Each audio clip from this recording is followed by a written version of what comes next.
वही श्री राघव जी के द्वारा निर्मित शिला पर जो ठाकुर जी का स्वरूप है, वही बालास्वर में श्री गोपीनाथ जी के रूप में विराजमान है, जिन्हें क्षीर चोरा गोपीनाथ कहते हैं। पर वो क्षीर चोरा कब बने? जब माधवेंद्रपुरी दास व्रजमंडल से आ रहे हैं जगन्नाथपुरी चंदन लेने के लिए। बीच में जैसे ही गोपीनाथ जी का मंदिर पड़ा, माधवेंद्रपुरी दास जी पहुंच गए। जाकर के आहा भुजा उठा करके नृत्य कर रहे हैं, नृत्य कर करके गा रहे हैं, गोपीनाथ जी का दर्शन करके आनंदित हो रहे हैं। नित्य 11-12 सकोरों में, मिट्टी के पात्रों में ठाकुर जी को क्षीर का भोग लगाया जाता है और वही भोग सारे दर्शनार्थियों को बांटा जाता है। लेकिन माधवेंद्र जी अकिंचन दूर खड़े थे, सब में बट गया, लेकिन माधवेंद्र जी को नहीं प्राप्त हो पाया। आप 3-4 दिन से भूखे प्यासे और थे, और आपका एक स्वभाव और था। माधवेंद्र संतों के भी अपने अपने स्वभाव होते हैं। जैसे कई संतों का नियम होता है, हमारे वृंदावन में आज भी है, जो भिक्षा याटन करते हैं, जो मधुकरी मांगने के लिए जाते हैं, उनका समय है, वो इतनी देर ही आपके द्वार पर रहेंगे, ना तो आपको बुलाएंगे, ना डोरबेल बजाएंगे, बस आपके द्वार पर खड़े होकर मंजीरा लेकर के कीर्तन करेंगे। आपने सुन लिया तो दौड़ के जाओ और जो भी मधुकरी है ला करके उनको दे दो। यो नहीं कि बैल पे बैल बजाए जा रहे हैं, गेट खटखटा रहे हैं, अरे जल्दी लाओ, भिक्षा लेकर के आओ, हमको दे दो। ब्रज में ऐसे संत नहीं रहते। ब्रज में क्या है, मंजीरा लेकर के जाएंगे, आपके द्वार पर खड़े होकर के हरे कृष्ण हरे राम या राधे कृष्ण राधे श्याम, जो कीर्तन प्रिय लगेगा वो कीर्तन करेंगे। उसका भी उनका समय बंधा हुआ है, 3 मिनट 4 मिनट 5 मिनट, उतनी देर ही कीर्तन करेंगे। उतनी देर में आपने कुछ दे दिया तो ठीक, नहीं तो भूखे ही चले जाएंगे और जाकर के भूखे ही सो जाएंगे, मांगेंगे नहीं। इसलिए ब्रज की कई माताएं हमारे घर पे भी संत जन पधारते हैं, बगल में ही भागवत निवास करके स्थान है, वहां के महापुरुष पधारते हैं, तो वे भी आकर के द्वार पर खड़े हो जाएंगे। आपको पता चल जाए तो भिक्षा दे दो, नहीं तो चले जाएंगे। और उनका टाइम फिक्स है 6:15, तो मतलब 6:15 बजे ही आएंगे। हमारी माता जी अगर स्वयं रहती हैं तो स्वयं पहले ही बना करके दे आती हैं, और नहीं रहती हैं तो जो घर पर रहेगा उसको सारे काम बाद में बताएंगी। ये कमरा देख लेना, वो ये सब बाद में, सबसे पहले बताएंगे शाम को 6:15 बजे वो भागवत निवास के महाराज जी आएंगे, उनके लिए इतनी रोटी दाल चावल सब तैयार करके मधुकरी उनको दे देना। और कई बार हमने देखा कि जब घर लौट के जाते हैं, पूज्य पिताजी भी अनुभव करते हैं, तो माता जी सबसे पहले पूछेंगी, बाबा आए शाम को, मधुकरी दई? और वो सामने जो घर पे रुके वो अगर के अरे मैया कल तो हम लेट हो गए, बाबा चले गए, तो माँ इतनी उदास हो जाती है कि बेचारे बाबा कल मधुकरी नहीं पाए होंगे। ऐसे मधुकरी पाकर के हमारे व्रज में संत रहते हैं।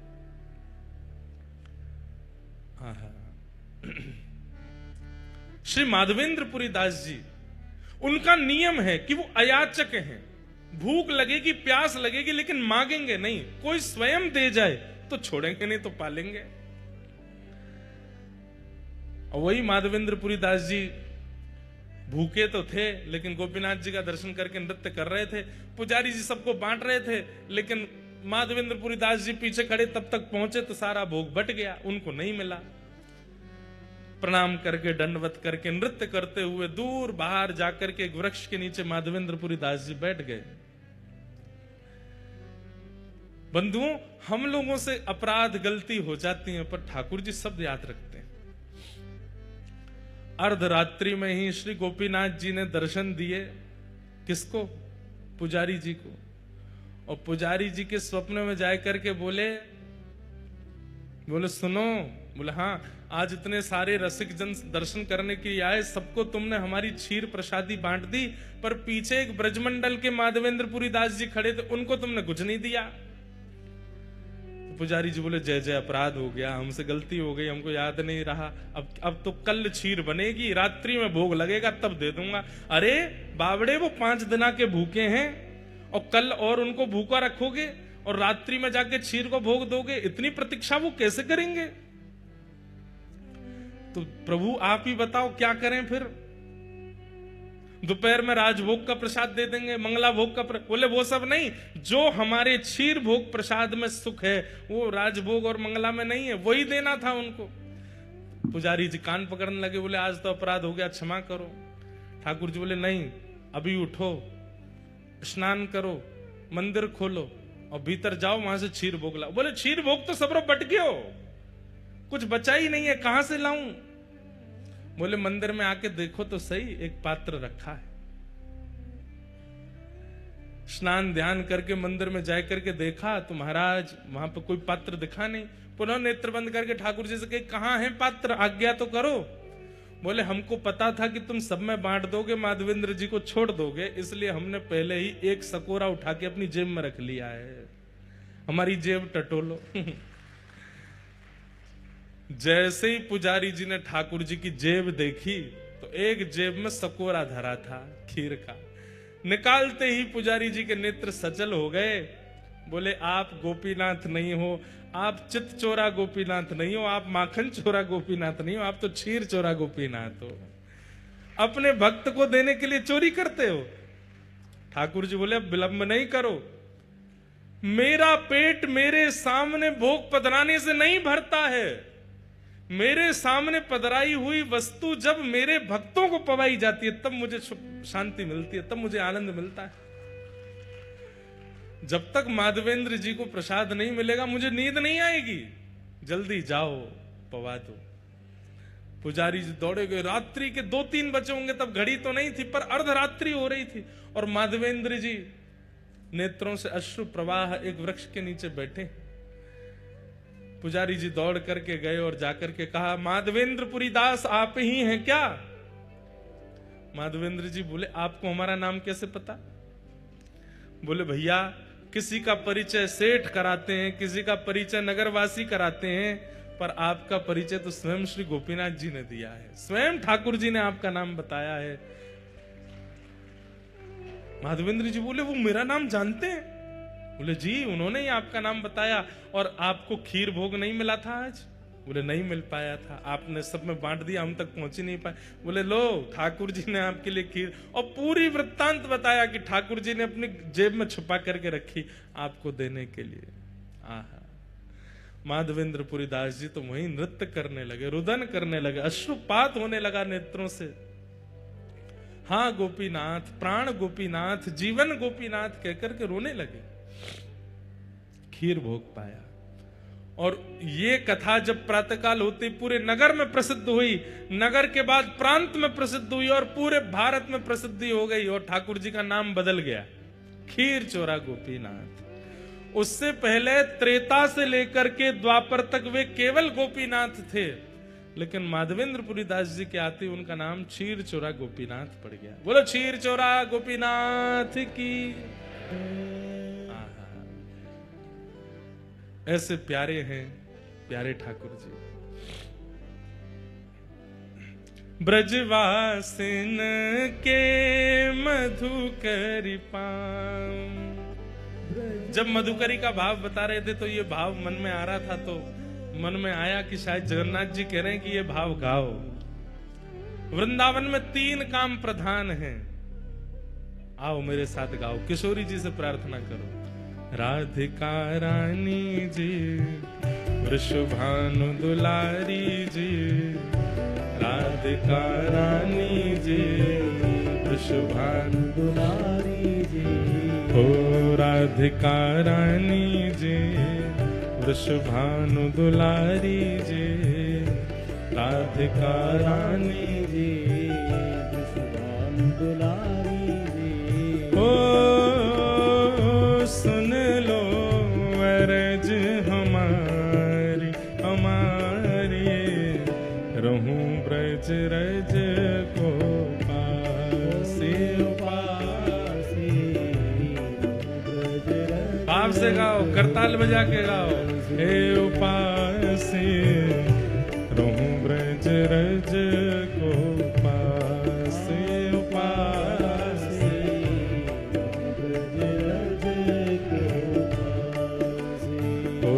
राधिका रानी जी, वृषभानु दुलारी जी, राधिका रानी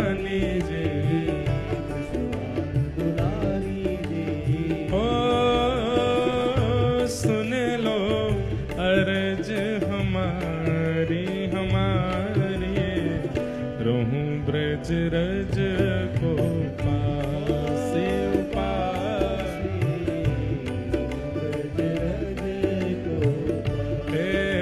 उपासे रहूं ब्रज रज को पासे उपासे। बोलो वृषभानु दुलारी की।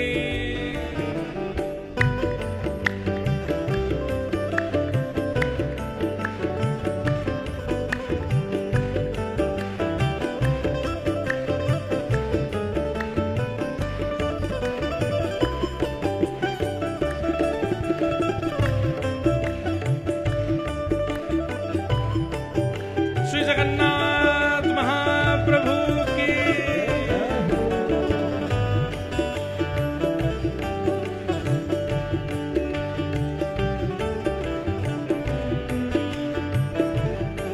हमें ऐसा लगता है ये माधवेंद्रपुरी दास जी पर गोपीनाथ जी ने इतनी कृपा इसलिए की क्योंकि ये 3 क्रम जो इस पद में गाए गए हैं, ये तीनों क्रमों का पालन माधवेंद्रपुरी दास जी ने अनेक वर्षों तक किया। पहला क्रम, मंगला उठ यमुना तट जाऊं, मंगला उठ यमुना तट जाऊं, मंगला उठ यमुना तट जाऊं, मंगला उठ यमुना तट जाऊं, प्यारे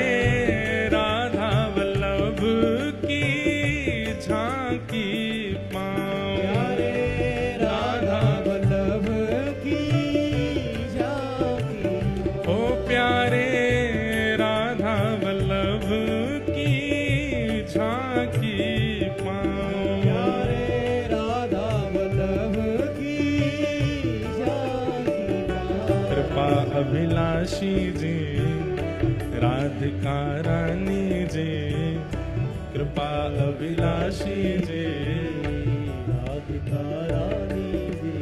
ओ सुन लो अर्ज हमारी हमारी, रहूं ब्रज रज को पासे उपासे, ब्रज रज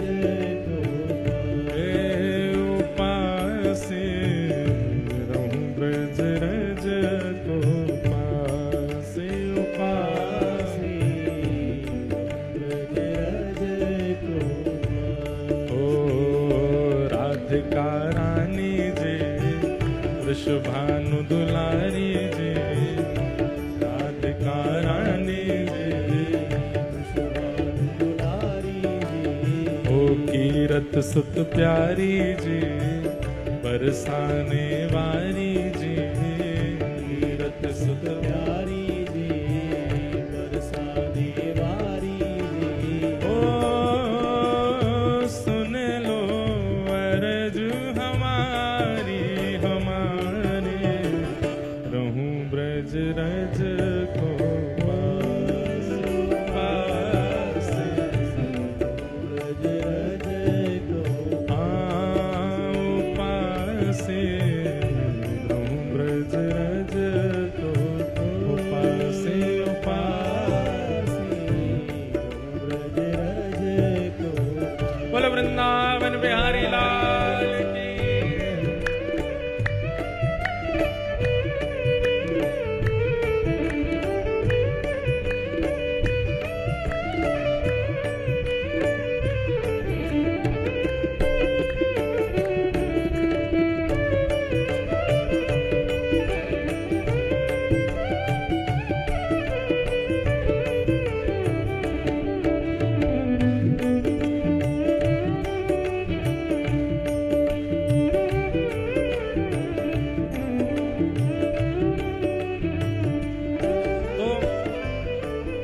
पहला नियम है मंगला में उठिए, उठ करके यमुना जी जाइए।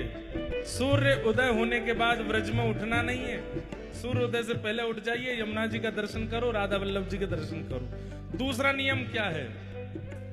दोपहर में भूख लगेगी तो क्या पाएंगे? ब्रजवासिन के मधुकरी पाऊं, ब्रज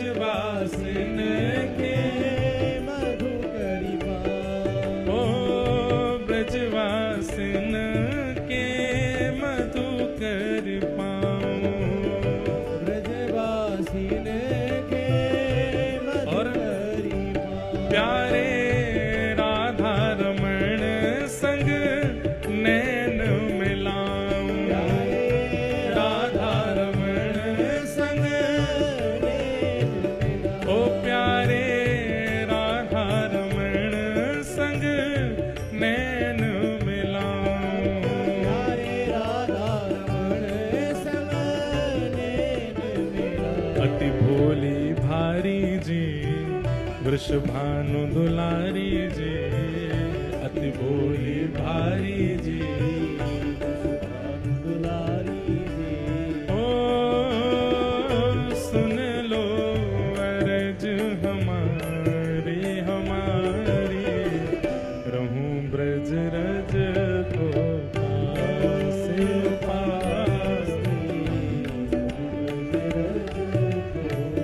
आओ पास रहूं ब्रज रज को पास पास।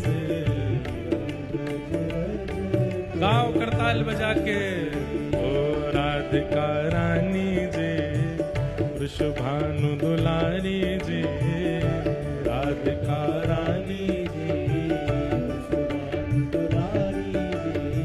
ओ सुन लो अर्ज हमारी हमारी, रहूं ब्रज रज को उपासे उपासे,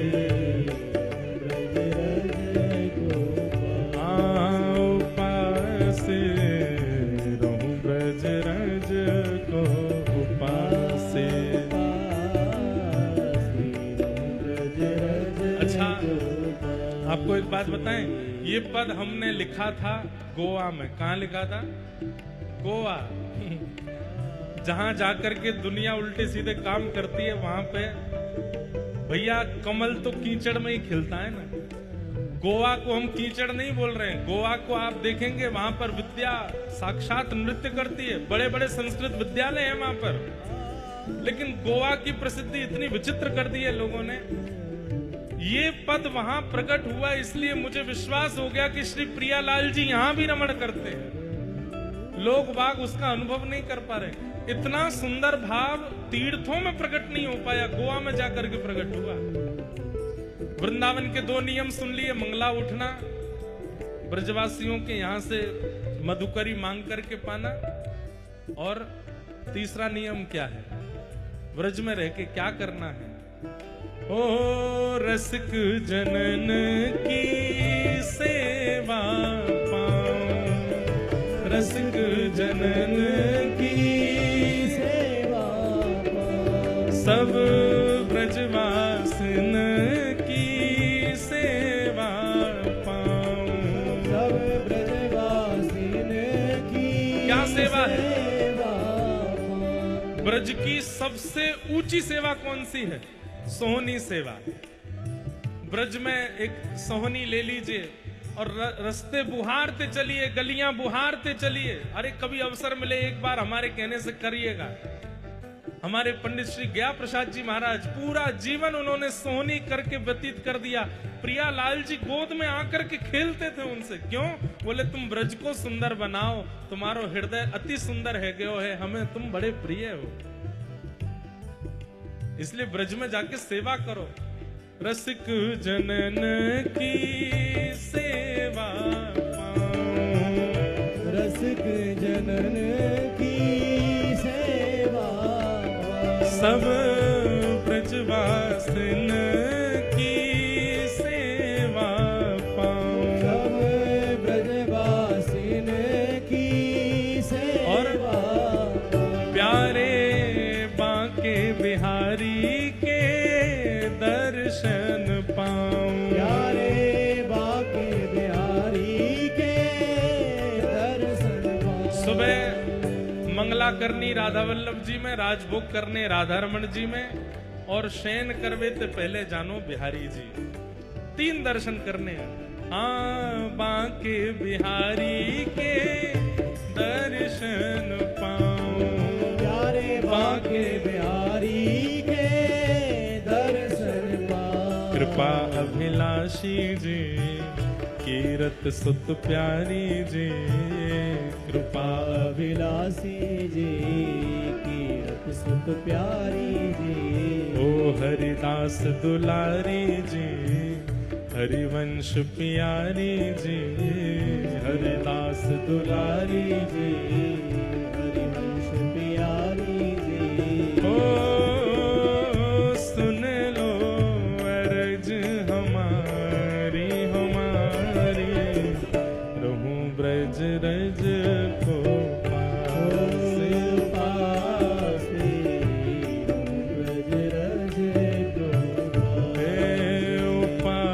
पासे रहूं ब्रज रज को पासे पासे रहूं ब्रज रज को राधिका रानी जी वृषभानु दुलारी जी राधिका रानी जी दुलारी जी अति भोली भारी जी प्रिय रमण बिहारी जी अति भोली भारी जी प्रिय रमण बिहारी जी ओ सुन लो अरज हमारी हमारी रहूं ब्रज रज को पासे पासे ब्रज रज को पासे रहूं ब्रज रज को पासे पासे और ब्रज रज क्योंकि हमारे सबरे पद गिरधर लाल जी लिखवाते हैं, इसलिए अंतिम पंक्ति में लाल जी को प्रणाम। गोवर्धन पर्वत पे राजो गोवर्धन पर्वत पे राजो श्री गोवर्धन पर्वत पे राजो श्री गोवर्धन पर्वत पर राजो प्यारे गिरधर लाल संग दर्श करा प्यारे गिरधर लाल संग दर्श करा ओ प्यारे गिरधर लाल संग दर्श करा प्यारे गिरधर लाल संग दर्श करा अरे भोली भारी जी वृषभानु दुलारी जी अति भोली भारी जी वृषभानु दुलारी जी ओ सुन लो अरज हमारी हमारी रहूं ब्रज रज को पासे पासे रहूं ब्रज रज को हाँ पासे रहूं ब्रज रज को पासे पासे रहूं ब्रज रज को मन भूल मत जइयो राधा रानी के चरण मन भूल मत जइयो राधा रानी के चरण मन भूल मत जइयो श्यामा प्यारी के चरण भूल मत जइयो श्यामा प्यारी के चरण ओ राधा रानी के चरण महारानी के चरण राधा रानी के चरण महारानी के चरण राधा रानी के चरण महारानी के चरण राधा रानी के चरण महारानी के चरण मन भूल मत जइयो राधा रानी के चरण मन भूल मत जइयो राधा रानी के चरण मेरे मन भूल मत जइयो राधा रानी के चरण भूल मत आओ करताल बजा के श्री जगन्नाथ महाप्रभु की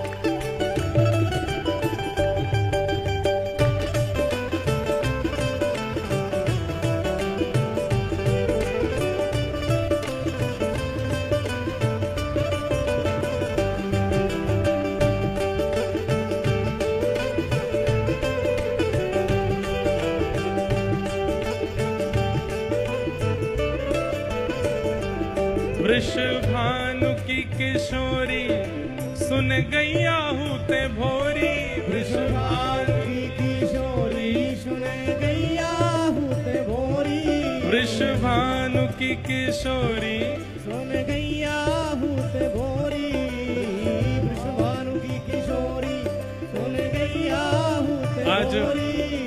देखो श्री जगन्नाथ जी कौन है? ब्रजवासी और किशोरी जी के प्रेम में विगलित हो गए जब ठाकुर जी, तभी तो जगन्नाथ जी बने। आज उन्हीं महाप्रभु जगन्नाथ जी ने जैसे ही सुनी राधा नाम गायो जा रहा पंडाल में, तो अपने नरसिंह भाई जी को भेजा। यही ठाकुर जी की ध्वजा परिवर्तन करते हैं। और कल रात में जो महादीप का दर्शन हो रहा था, वो भी आपके द्वारा ही ऊपर महादीप हो रही थी। और हमें जगन्नाथ जी की सुंदर सुंदर चर्चाएं सुनाने वाले सौम्या जी, ठाकुर महाप्रभु जगन्नाथ जी के स्कंद पुराण में या यहाँ के जितने भी महात्मा हैं, यही हमको सुनाते हैं। आप दोनों हमारे सखा हैं, पधारे हैं। पर हम तो यही मानेंगे कि राधा नाम सुनकर के जगन्नाथ जी दौड़े चले आए, अपनी ध्वजा जी भेजी हैं। वृषभानु की किशोरी सुनी गैया हूते भोरी, वृषभानु की किशोरी सुन गैया हूत भोरी। प्रीत जान के हूँ थोड़ी तो है राखेगी शरण, प्रीत जान के हूँ थोड़ी मेरे मन भूल मत जइयो राधा रानी के चरण।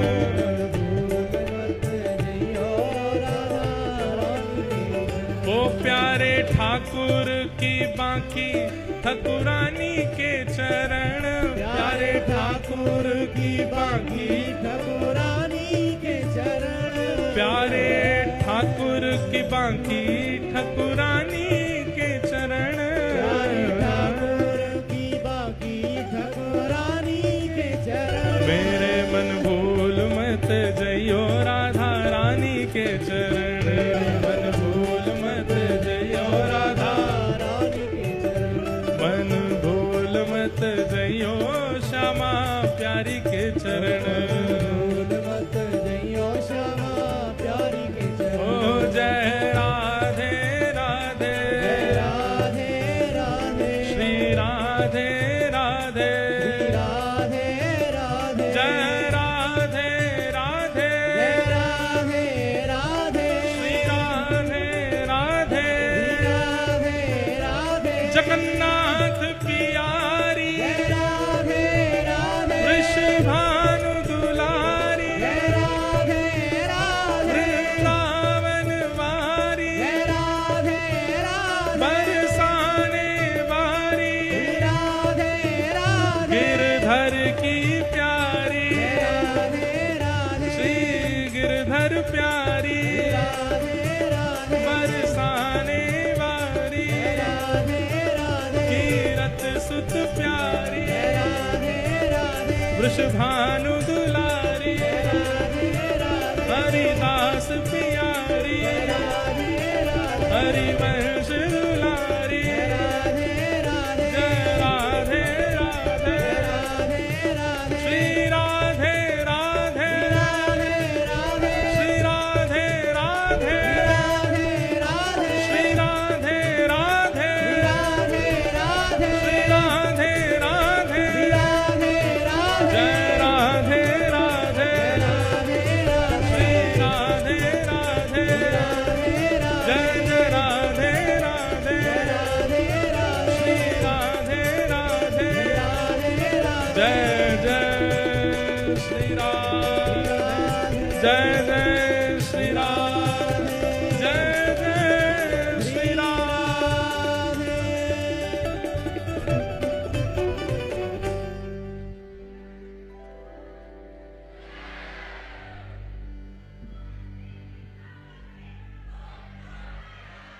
वाह। गोवर्धन पर्वत पे राजो, गोवर्धन गोवर्धन पर्वत पर राज। प्यारे गिरधर लाल संग दर्श करा दो, प्यारे गिरधर लाल संग दर्श करा दो।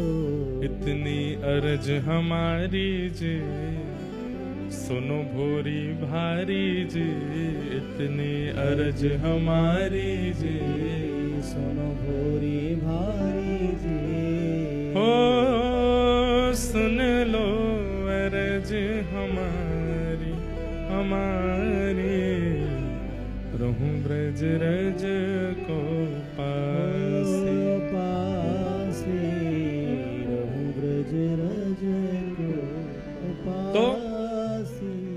माधवेंद्रपुरी दास जी को श्रीनाथ जी ने भेजा है, जाओ जाकर के जगन्नाथपुरी से चंदन लेकर के आओ। और तभी जब सुनिए सब लोग ध्यान से इधर देखो, माधवेंद्रपुरी दास जी जब यहां से कपूर चंदन लेकर के गए, घिस करके श्रीनाथ जी को अर्पित करवाया और बोले फिर अकेले श्रीनाथ जी को ही क्यों लगा मैं, तो फिर गोपीनाथ जी वृंदावन में, गोविंद देव जी, मदन मोहन जी, राधा रमन जी, सब जगह वो चंदन वितरण किया। और तब से आज तक हमारे सब श्री कृष्ण तीर्थों में चंदन यात्रा होती है, चंदन उत्सव होता है। अक्षय तृतीया को ठाकुर जी को चंदन पधराया जाता है। उसके शास्त्रीय प्रमाण, वैदिक प्रमाण, पौराणिक प्रमाण भी हैं और एक भावना का प्रमाण यह भी है कि चंदन यात्रा जो है ये सबसे प्रथम उत्सव है साल का। चैत्र में हमारी नए साल का प्रारंभ होता है, सबसे पहला उत्सव अक्षय तृतीया आती है। और उस अक्षय तृतीया में महाप्रभु जगन्नाथ जी अपने सारे मंदिरों में चंदन भेजते हैं, चंदन लगाते हैं अपने ही स्वरूपों को। बड़ी बड़ी भावना है। तो इस प्रकार हमारे श्रीनाथ जी और जगन्नाथ जी, वैसे सबरे ठाकुर इंटरकनेक्टेड हैं। अब आपको पता है जगन्नाथ भगवान का प्रादुर्भाव कहां हुआ? श्री जगन्नाथ जी का रूप जो है ये कहां प्रकट हुआ? कहां प्रकट हुआ? द्वारिका। हमसे ही सुना है आपने तभी बोल रहे हो। ये कथा तो हमने ही सुनाई है, वैसे तो सभी सुनाते हैं, पर जगन्नाथ जी का प्रादुर्भाव प्रकट स्थली जो है वो है द्वारिका। द्वारिका में व्रजवासियों की चर्चा सुनते हुए श्री महाप्रभु जगन्नाथ जी प्रकट हो गए। नारद जी देख करके घबरा गए। बंधुओं, बहुत रोया होना व्यक्ति, कोई व्यक्ति बहुत रोया हो, भगवान करे कोई ना रोवे, लेकिन कोई व्यक्ति बहुत रोया हो, दिन रात रोया हो, उस व्यक्ति की आंखें अलग ही दिख जाती हैं। ध्यान से सुनिएगा, अतिशय रुदन करने वाले व्यक्ति के पलकों के पास दोनों तरफ ऊपर नीचे आपको लालिमा का दर्शन होगा, लाल लाल हो जाते हैं।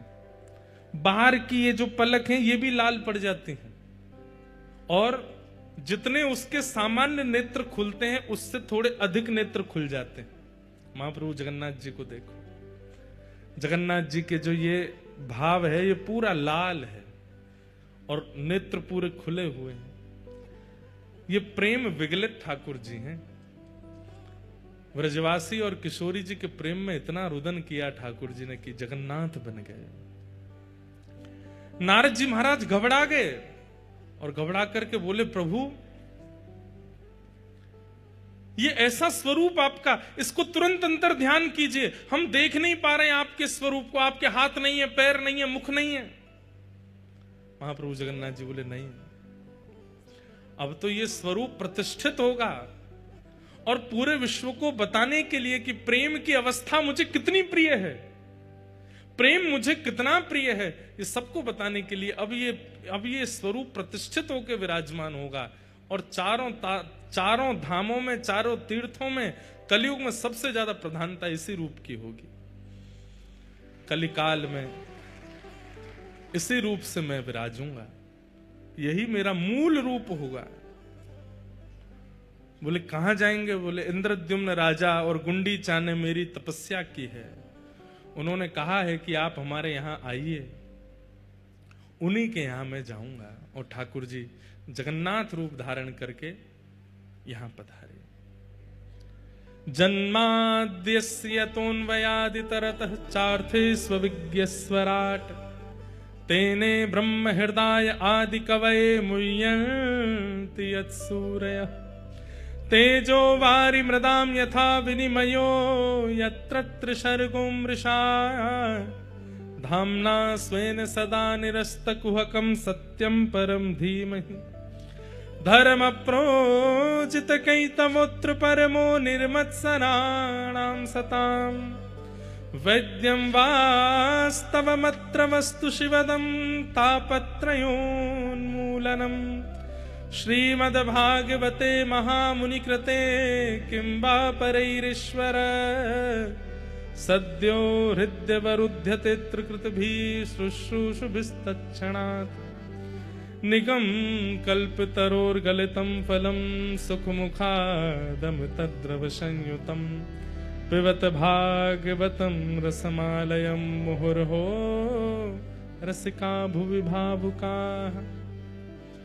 श्रीमद् भागवत जी के 3 मंगलाचरण के श्लोक हैं। सबसे पहले श्लोक में सत्य का ध्यान करते हुए प्रणाम करते हैं, सत्यम परम धीमहि। और सत्य को नहीं, परम सत्य को वंदन किया गया है। महाप्रभु जगन्नाथ जी परम सत्य हैं। कल मैंने बताया ना, सच्चिदानंद रूप, तीनों रूपों का दर्शन यदि आपको करना है तो महाप्रभु जगन्नाथ जी में करो। ये सत्य है, ये चैतन्य है और ये आनंद है। पर यहां जो परम सत्य कहा जा रहा है वो कौन है? वो तो महाप्रभु जगन्नाथ है, परम सत्य है। ऐसे परम सत्य श्री महाप्रभु जगन्नाथ जी को हम प्रणाम करते हैं, वंदन करते हैं। एकमात्र ऐसे ठाकुर हैं, भक्त वत्सल ठाकुर हैं, जो पूरे ब्रह्मांड में एकमात्र ऐसे ठाकुर जी हैं जो स्वयं निकल करके आते हैं और पूरे जनमानस को दर्शन देते हैं, सबको दर्शन देते हैं।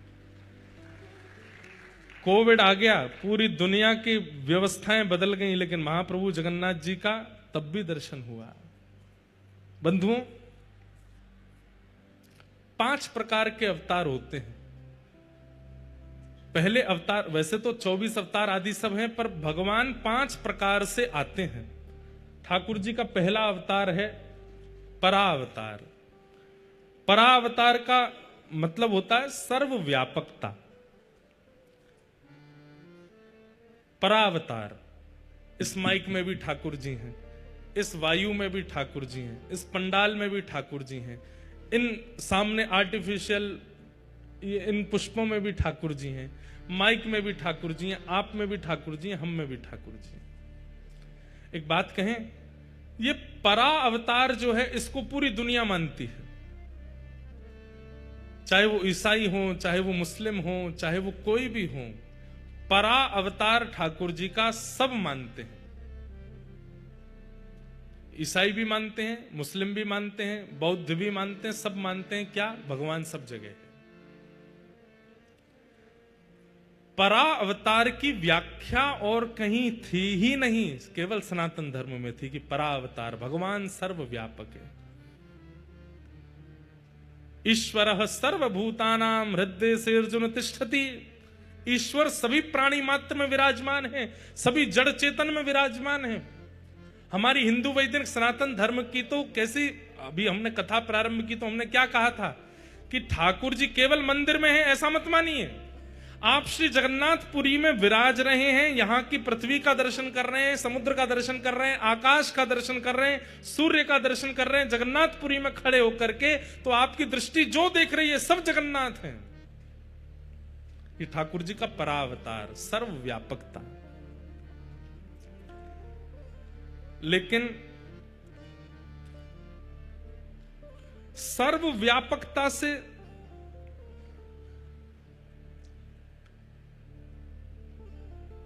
कई अविश्वासी जीवों को सुख नहीं मिलता। ठाकुर जी सर्वत्र हैं, हरि व्यापक सर्वत्र समाना, सर्वत्र व्यापकता है उनकी। लेकिन कई लोगों को विश्वास प्रतिष्ठित करने के लिए सर्वव्यापकता कहने मात्र से काम नहीं चलेगा। ये बात मानने की हो सकती है कि ठाकुर जी सर्वव्यापक हैं, लेकिन कई बार हम मानव है ना, हम लोगों के चित्त में दोष बहुत जल्दी आ जाते हैं। सर्वव्यापकता ठाकुर जी की है तो फिर किसी को पाप करना ही नहीं चाहिए था। बहुत ध्यान से सुनिएगा।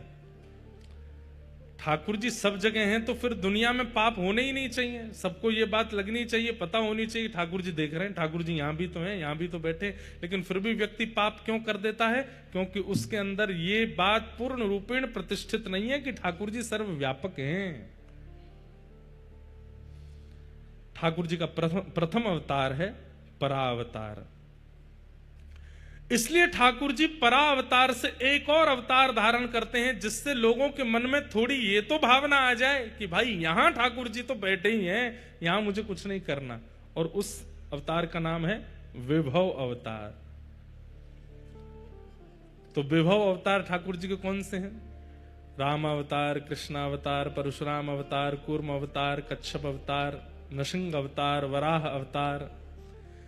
इन अवतारों में रूप धारण करके ठाकुर जी ने परावतार की पुष्टि कर दी।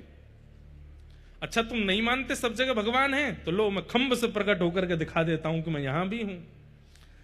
तुम सब जगह मेरी व्यापकता नहीं मानते, तो लो मैं कछुए में आकर के तुम्हें बता दूंगा कि इसमें भी मैं हूं। तुम सब जगह मेरी व्यापकता नहीं मानते, तो अत्यंत जिसको अलग माना जाता है, जिसको कोई छूता भी नहीं है, ऐसे वराह के रूप में भगवान प्रकट हो गए। बोले लो तुम जिसको छूते तक नहीं हो उसमें भी मैं हूं। ठाकुर जी ने विभव अवतार धारण कर लिया। परावतार सब जगह भगवान, परा में विभव बन करके ठाकुर जी सब जगह प्रकट होने लगे। लोगों के अंदर और विश्वास बढ़ने लगा। लेकिन विश्वास कहां तक सीमित रह गया? अयोध्या में राम जी हैं, वृंदावन में कृष्ण हैं, जगन्नाथपुरी उड़ीसा में जगन्नाथ हैं, द्वारिका में द्वारिकाधीश हैं, दक्षिण में रंगनाथ हैं, तब भी सर्वव्यापकता नहीं हो रही थी।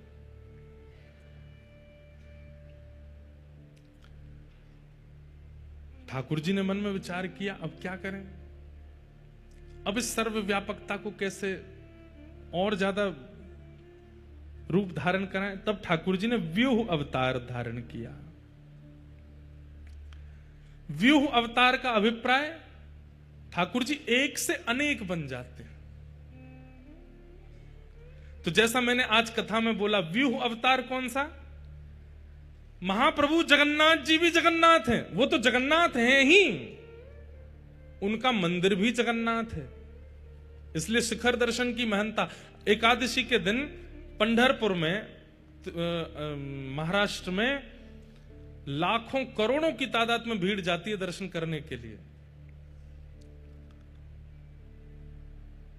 सब लोगों को तो भीतर जाने का अवसर नहीं मिल पाता। लाइन भी अगर लगा देंगे कि लाइन से सब लोग जाओ, तो एकादशी निकल जाएगी, उसके बाद में कईयों को दर्शन होंगे। और वो आए तो थे कि एकादशी तिथि पे ही दर्शन करना है। तो फिर वहां के संतों ने, रसिकों ने पंढरपुर की प्रणालिका में यह व्यक्त कर दिया कि पंढरपुर में एकादशी के दिन ठाकुर जी मंदिर में है ही नहीं। तो बोले कहां है? शिखर पर बैठे हैं। शिखर पर बैठ करके ध्वजा रूप में सबको दर्शन देते हैं। इसलिए लाखों करोड़ों, वहां बोलते हैं वारी जाती है, और वो वारी चारों तरफ मंदिर के भ्रमण करते हुए केवल ध्वजा जी का दर्शन करती है। और ध्वजा दर्शन को ही श्री पंढरीनाथ दर्शन माना जाता है। केवल पंढरपुर में ऐसा नहीं है, पूरे विश्व में ऐसा ही है कि ध्वजा और शिखर साक्षात परमात्मा है।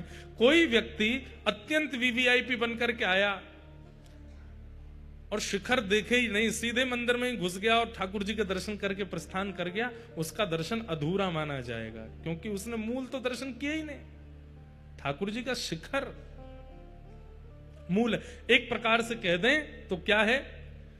मेरे अंदर आत्मा है, मेरे अंदर मन है, मेरे अंदर बुद्धि है।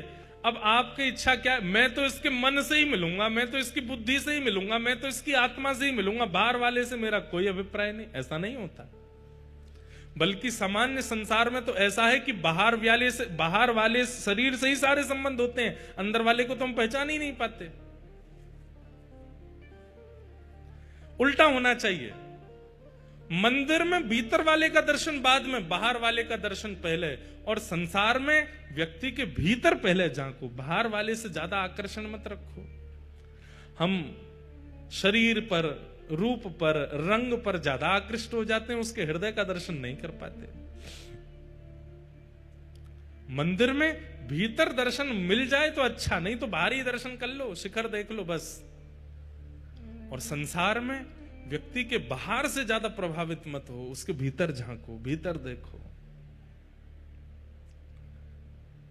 तो व्यूह रूप क्या है?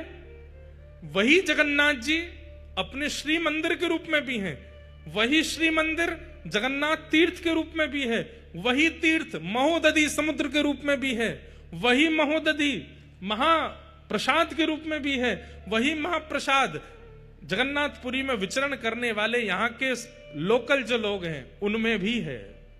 ये ठाकुर जी का व्यूह रूप है। मंदिर पहला स्वरूप, महाप्रसाद दूसरा स्वरूप, महोदधि समुद्र तीसरा स्वरूप, यहां निवास करने वाले जनमानस चौथा स्वरूप। ये चतुर्व्यूह हो गया। हमारे वृंदावन के भी चतुर्व्यूह हैं। सबसे पहला रज, पहला चतुर्व्यूह। दूसरा चतुर्व्यूह श्री यमुना जी। तीसरा चतुर्व्यूह वहां के वृक्षवल्लरी, कुंज निकुंज। और चौथा ब्रजवासी। अगर कोई ब्रजवासी अंक में भर लेवे तो यूं ही मानना चाहिए कि राधा रमण जी ने अंक में भरो है। कोई ब्रजवासी दिख जाए तो यूं ही सोचना चाहिए श्री राधा वल्लभ जी दिख गए हैं। ब्रजवासी को यह नहीं मानना चाहिए, उसको खुद नहीं सोचना चाहिए भाई मैं ही राधा रमण हूं, मेरा दर्शन कर ले। उसके मन में यह भावना नहीं होनी चाहिए। पर दर्शनार्थी अगर ब्रजवासी से मिले, इस भावना से मिल ले कि ये बिहारी जी हैं, तो उसको दोष नहीं लगेगा, क्योंकि वो ठाकुर जी का व्यूह रूप है। तो पहला परावतार, दूसरा विभव अवतार और तीसरा व्यूह अवतार। लेकिन व्यूह अवतार में भी ठाकुर जी को लगने लगा कि भाई हमारी सर्वव्यापकता और हमारे प्रति जो प्रेम होना चाहिए वो अभी भी प्रतिष्ठित नहीं हो पा रहा है। तब ठाकुर जी ने पांचवा अवतार धारण किया, जिसका नाम है अर्चावतार। क्या नाम है? अर्चावतार। मेरे अर्चावतार कौन है? प्यारे गिरधर लाल जी। आपके अर्चावतार कौन है? आपके गोपाल जी। आपके अर्चावतार कौन है? आपके मंदिर में विराजमान ठाकुर जी। ये अर्चावतार है। ये ठाकुर जी का पांचवा अवतार है, अर्चावतार। परावतार, विभव अवतार, व्यूह अवतार, अर्चावतार। और इस अर्चावतार में एक अवतार रह गया, अंतर्यामी अवतार। चौथा अवतार अंतर्यामी अवतार। अंतर्यामी अवतार मतलब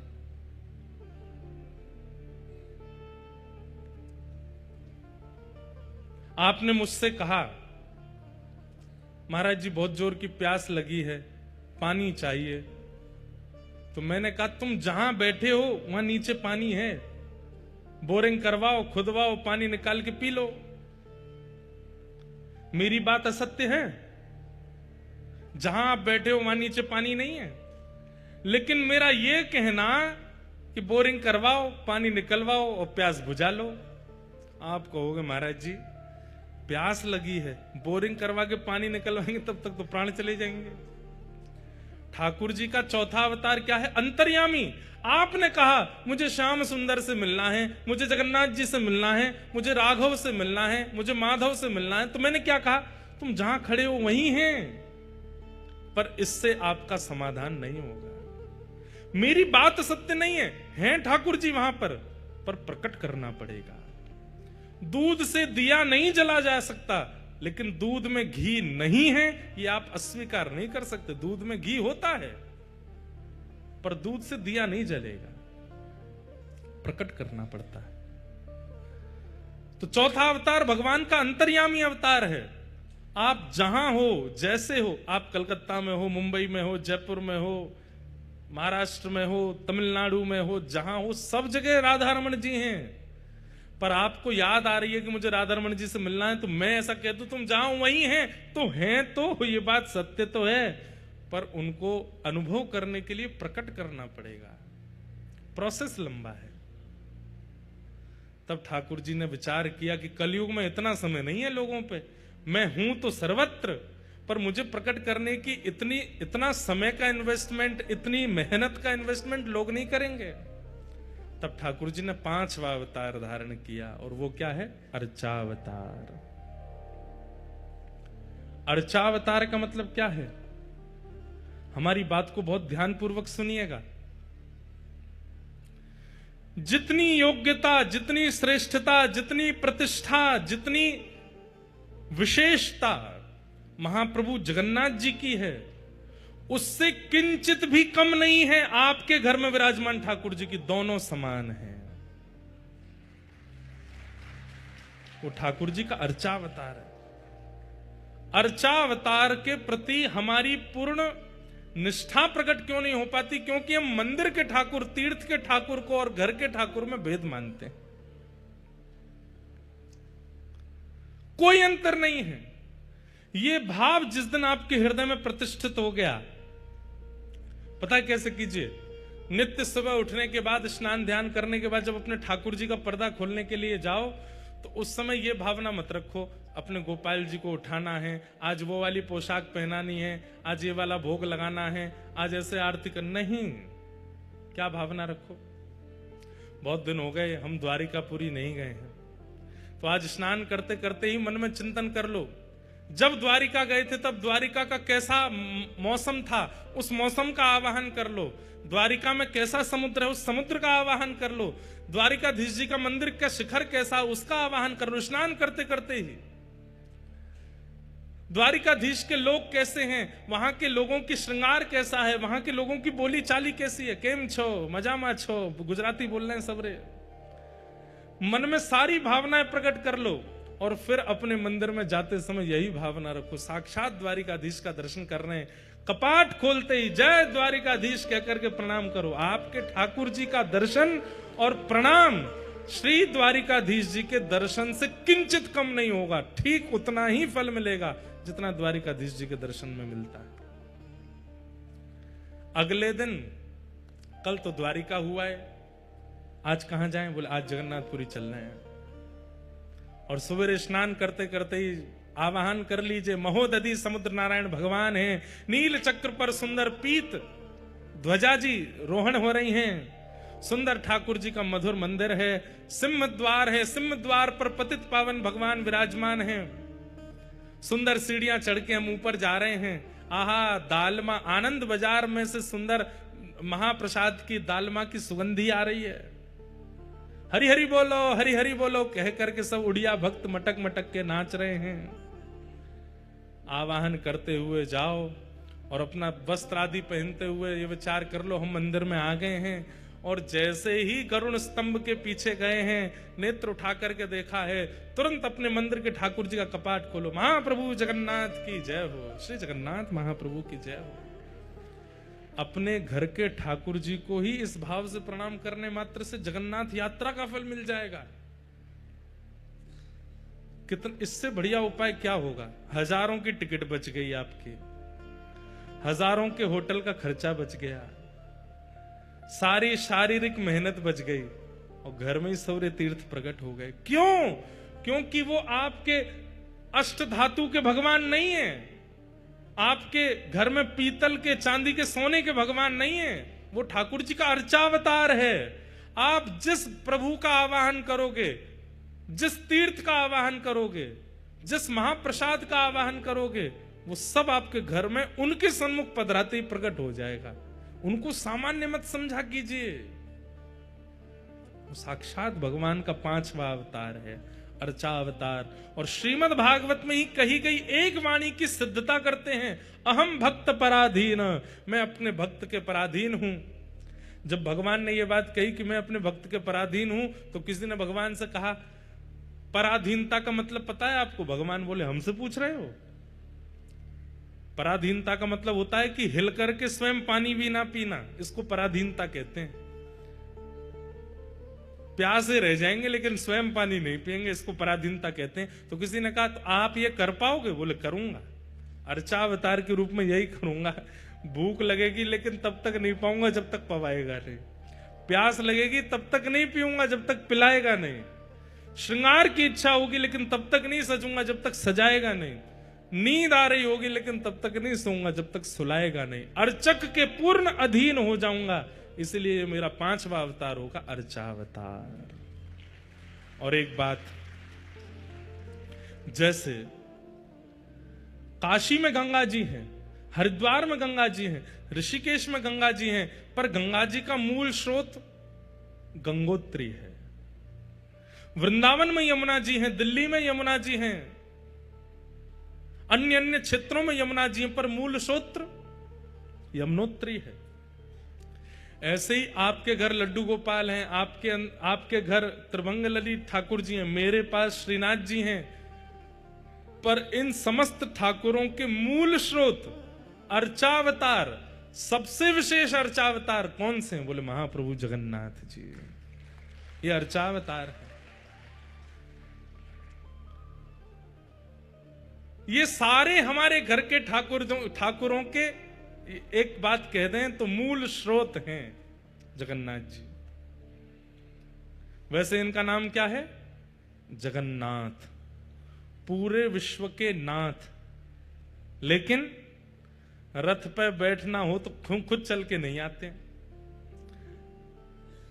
यहां से पंडाओं के कंधा पे हाथ धरेंगे, इधर से पंडाओं के कंधा पे हाथ धरेंगे, खूब सारे पंडा पुजारी महाराज घेर लेंगे। और फिर इतना ही नहीं है, ठाकुर जी को बढ़िया पाश में बांधते हैं, सुंदर मोटी पाश में बांधते हैं और ठाकुर जी को खींचते हैं आगे। ठाकुर जी पीछे लुढ़कते हैं, फिर आगे आते हैं, फिर पीछे लुढ़कते हैं, फिर आगे आते हैं। हमने तो प्रत्यक्ष देखा जब अभी बाहुड़ा यात्रा में आए, बलभद्र जी निकले मंदिर से, इतने सीधे बेचारे बलभद्र जी सीधे रथ में गए, कहीं भी लुढ़के नहीं, किसी को परेशान नहीं किया, प्रेम से उछल उछल के सीधे रथ में पहुंच गए। सुभद्रा जी तो और भी प्यारी हैं, ऐसी गोद में जाती हैं वो तो। सुभद्रा जी तो नीचे ऐसे ऊपर उठा के ले जाते सुभद्रा जी को। सुदर्शन जी महाराज भी बड़े प्रेम से गए। लेकिन जब इनकी बारी आई, उस समय दर्शन कर रहा था, 500 से अधिक वैष्णव ठाकुर जी को खींचते हैं, 1000 होते होंगे। अरे कितने भी भारी क्यों ना हो, खूब प्रेम से उठ जाते हैं। जो अर्चक सब है वो सब बताते हैं, बोले कभी तो इतने हल्के हो जाते हैं कि ऐसा लगता है कि कोई फुआ रुई का उठा लिया हो। और कभी कभी महाराज जी प्रत्यक्ष देखा, कभी इधर वाले इन पर गिर ही जाते हैं, बिल्कुल दया नहीं करते, नीचे आगो तो खेल रहे हैं, ऐसे गिर जाएंगे, फिर यूं हो जाएंगे, फिर पीछे की तरफ जाएंगे, फिर आगे की तरफ आएंगे, कभी यूं हो जाएंगे। खूब आनंद करते हुए जाते हैं ठाकुर जी। क्यों? अहम भक्त पराधीन है। एक ने भी अगर ठाकुर जी को उठाने में नेक ढिलाई करी तो वही के ऊपर गिरते हैं। बोले अच्छा ढीला छोड़ रहा, उठा मोकू। क्यों? ये अर्चावतार है, अर्चक है। हम हमारे अधीन रहते हैं ठाकुर जी। तुम सजाओगे तो सजूंगो, तुम खवाओगे तो खाऊंगो, तुम उठाओगे तो उठूंगो, तुम सुलाओगे तो सोऊंगो। बंधुओं, अपने आप को प्रेमी कहना बंद कर दीजिए। आप क्या प्रेम करते हैं ठाकुर जी से? ठाकुर जी प्रेम करते हैं आपसे। ऐसी पराधीनता हम लोगों में नहीं है ठाकुर जी के प्रति। किसी ने पराधीनता का मन बना लिया कि ठाकुर जी पवाएंगे तो मैं पाऊंगा। हमारे पूज्य श्री मलुकपीठ वाले महाराज जी कथा सुना रहे थे। आचार्य चरण जब अपने बाल अवस्था में थे, श्री